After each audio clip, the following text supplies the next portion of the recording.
विद्यार्थी मित्रांनो, सह्याद्री ट्युटोरियल्समध्ये तुमचं स्वागत आहे। याच्या अगोदर आपण 15 तारखेला म्हणजे उद्याच केमिस्ट्रीचा पेपर घेणार होतो, बरोबर आहे। पण आता बोर्डची एक्झाम पोस्टपोन झालेली आहे, मग घाई करायला काय गरज नाही आहे। लक्षात घ्या, मी काय डिसाईड केलंय बघा की 20 तारखेला आपण केमिस्ट्रीचा पेपर घेऊया। चला, आज 14 तारीख आहे, म्हणजे 14, 15, 16, 17, 18, 19 6 दिवस आहेत आपल्याकडं सेक्शन 1 आणि सेक्शन 2च्या प्रिपरेशनसाठी। बरं, अशी प्रिपरेशन करायची आहे बाळांनो की मी काल बोललोय की केमिस्ट्रीला एकच दिवस सुट्टी मिळणार आहे। एक्झाम कितीही पोस्टपोन होऊ दे पुढं, ते गॅप देणं फार कठीण आहे। बाकीच्या सब्जेक्टमुळे फिजिक्सला आपल्याला मिनिमम 4-5 दिवसाची गॅप तर मिळणार, ही गॅरंटी आहे। म्हणजे मराठी किंवा कुठलेही हिंदी सारख्या सब्जेक्टमुळे ना फिजिक्सला गॅप हा मिळतोच, लक्षात घ्या। मात्र केमिस्ट्रीला आणि मॅथ्सला एक दिवस गॅप असतो। मग हे कन्सिडर करून, हे डोक्यात ठेवूनच आपण आत्ताच फिनिश करूया केमिस्ट्री या 6 दिवसात।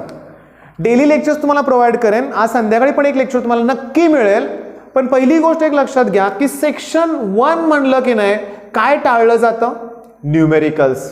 ते मी ऑलमोस्ट बऱ्यापैकी कव्हर करत आणलेले आहेत, एक प्लेलिस्ट पण तयार आहे केमिस्ट्री न्यूमेरिकल्सचे।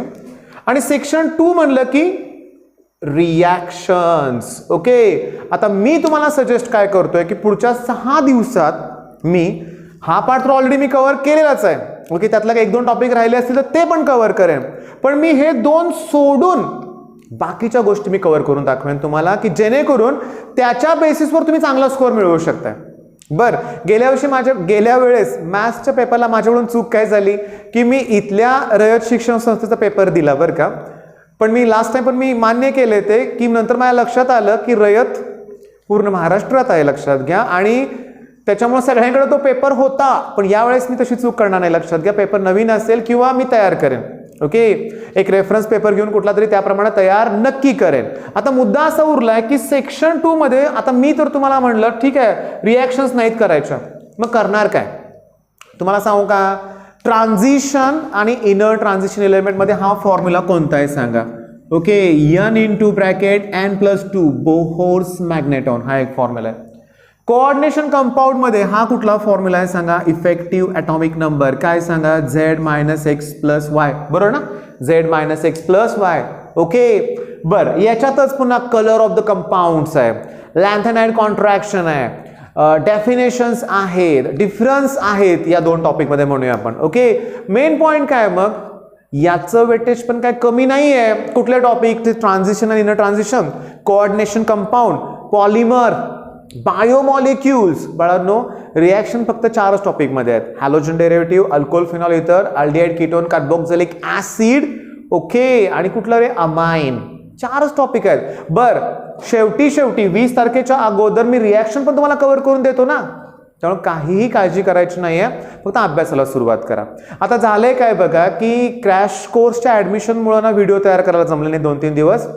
बऱ्याच जणांना वाटलं की बंद केलं काय मी काल आजच्या स्ट्रॅटेजीमध्ये सकाळी बोललोय बंद कधीच करणार नाहीये। मग केमिस्ट्रीचा आपला टॉपिक क्वेश्चन झाला की 20 तारखेला पेपर झाला की नेक्स्ट टार्गेट आपलं फिजिक्सचं असणार आहे, बरोबर आहे। आणि मॅथ्सचा पेपर झाला, केमिस्ट्री फिजिक्स एक राऊंड अजून घेऊया ना आपण। आता आपण 5-5, 6-6 दिवस गॅप घेतोय म्हणूया आपण, नंतर 2-2, 3-3 दिवसाला घेऊया।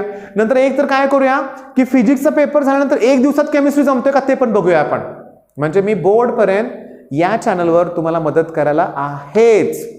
आता क्रॅश कोर्स म्हणलं ना, तुम्ही लक्षात घ्या की कॉमेंट्स वाचतो बरं का, मी सगळेच कॉमेंट वाचतो, निगेटिव्ह कॉमेंट किंवा थोडंसं ट्रोलिंग होतंय, मी बिलकुल चिडत नाहीये। ओके, प्रत्येकाचं मत आहे, लक्षात घ्या, कॉमेंट सेक्शन त्यासाठीच आहे ना। आणि माझं मत काय लक्षात घ्या की मी आतापर्यंत कोणतीही गोष्ट फ्री दिलेली नाहीये, पण योग्य अशीच मी फी घेतलेली आहे। इव्हन साताऱ्यात सुद्धा माझ्या क्लासेसची फी खूप कमी आहे। ओके, मग मेन पॉइंट काय की तो मुद्दा बाजूला ठेवला, तो मुद्दा इथं घ्यायलाच नको।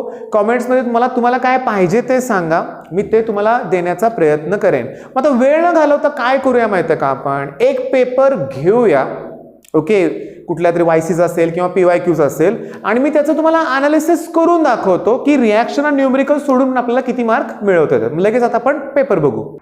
आता केमिस्ट्रीचा कोणताही पेपर म्हणलं ना बाळांनो, तर त्यात डेरिव्हेशन हे असतातच, लक्षात घ्या। फिजिक्स सारखी भरमसाठ नसणार आहेत, पण maximum work done, delta H आणि डेल्टा U मधलं रिलेशन, वर्क डन, त्याच्यानंतर डेल्टा टी बी, ओके, आणि मोलार मास याच्यात रिलेशन.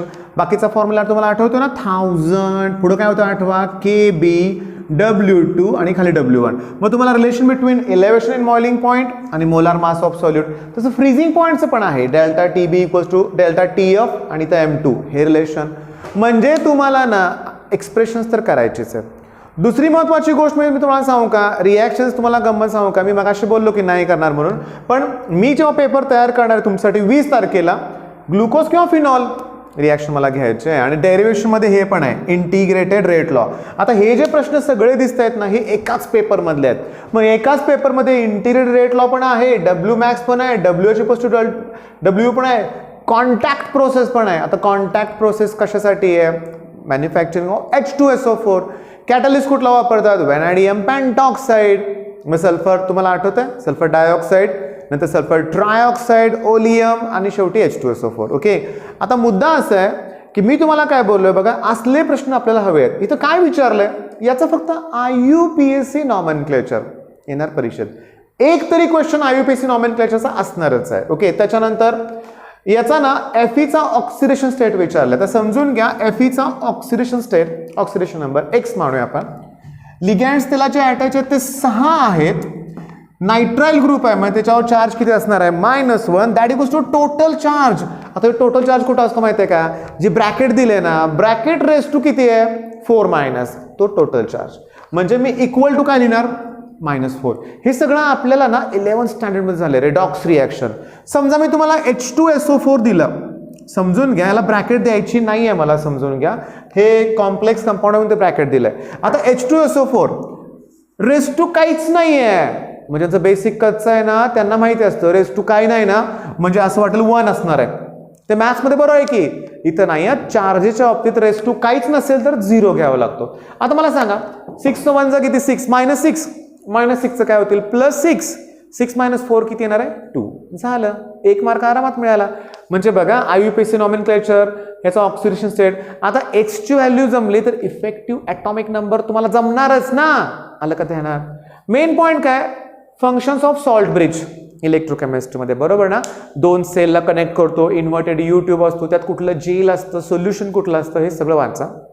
एकानं कनेक्ट करतो 2 सेलला, एकमेकात मिक्स होऊन देत नाही, इलेक्ट्रिकल न्यूट्रॅलिटी मेंटेन ठेवली जाते. सोपे पॉईंट्स आहेत, 2 मार्काला आलाय प्रश्न. डेफिनेशन्स, इथर, एन्थॅल्पी ऑफ फ्युजन, एन्ट्रॉपी या आहेत. Classification of hydrocarbons. Okay, classification of hydrocarbons. तुम्हाला गमत सांगू का, कार्बोहायड्रेट्स असं पाहिजे बरं का, मी आता नंतर चेक करतो, आता चेक करत बसत नाही. आता इथं बघा, स्कँडियम, टायटॅनियम किंवा टिटॅनियम म्हणतो काही जण, vanadium, chromium, manganese, iron, cobalt, nickel, copper आणि झिंक ट्रान्झिशन एलिमेंट्स आहेत, लक्षात घ्या. त्याचे सगळं तुम्हाला माहिती पाहिजे. मगाशी जो फॉर्म्युला दिला होता ना मी, μ = (n)(2). n म्हणजे काय, अनपेअर्ड इलेक्ट्रॉन. मग तुम्हाला जो आयन दिलाय त्यात d ऑर्बिटलमध्ये किती इलेक्ट्रॉन आहेत, मग अनपेअर्ड किती आहेत, त्याच्यावरून तुम्हाला तो कलरलेस आहे का कलर्ड आहे हे फाइंड आउट करता येतं. हे मी लेक्चर्स नेक्स्ट घेणार आहे बरं का भावना, मी तुम्हाला जस्ट सांगतोय काय बघा. या 6 दिवसात जीव तोडून अभ्यास करूया. 1-2 दिवसात डेरिव्हेशन सगळे कंप्लीट होतील, न्यूमेरिकल आणलेत कंप्लीट करत, रिॲक्शन घेतले जातील. मग आता बोर्डला काय भीती आहे, काहीच नाही, लक्षात घ्या. माझा आवाज तुमच्या लक्षात आला असेल, जरा थकल्यासारखा येतोय कारण कॉन्स्टंटली मी फोनवर बोलतोय. ओके, आता एक लक्षात घ्या, अतिशय छान रिस्पॉन्स मिळाला आहे. ओके, मग थोडंसं काय होतं बघा, जबाबदारी तर आहेच, पण ज्यांनी घेतला नाही त्या मुलांचं काय. ओके, पहिली गोष्ट, लाखो मुलं महाराष्ट्रात बसलेत HSC बोर्डसाठी. ओके, मग मी एकटाच कसं काय सगळ्यांचा क्लास घेऊ शकतो, शक्य नाही. इथं अतिशय छान प्लॅटफॉर्म अवेलेबल आहेत.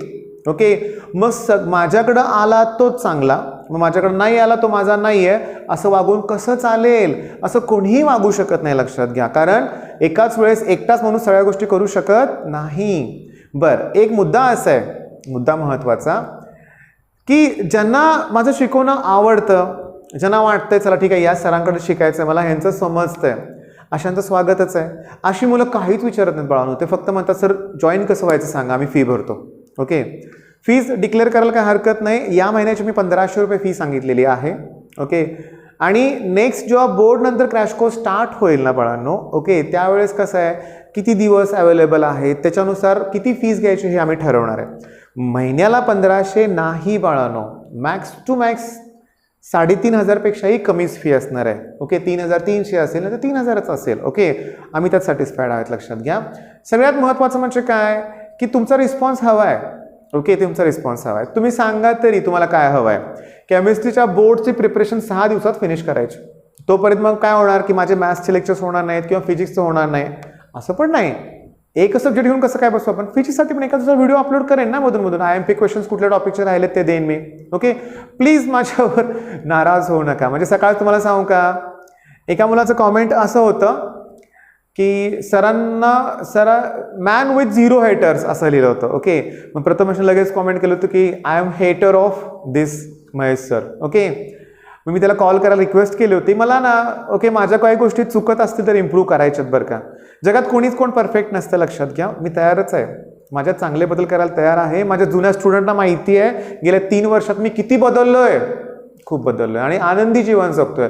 कुठला तणाव नाही आहे, कुठल्या गोष्टीचं टेन्शन नाही आहे. आणि माझा प्रत्येक स्टुडंट मला असाच हवा आहे. त्यामुळे काळजी करू नका.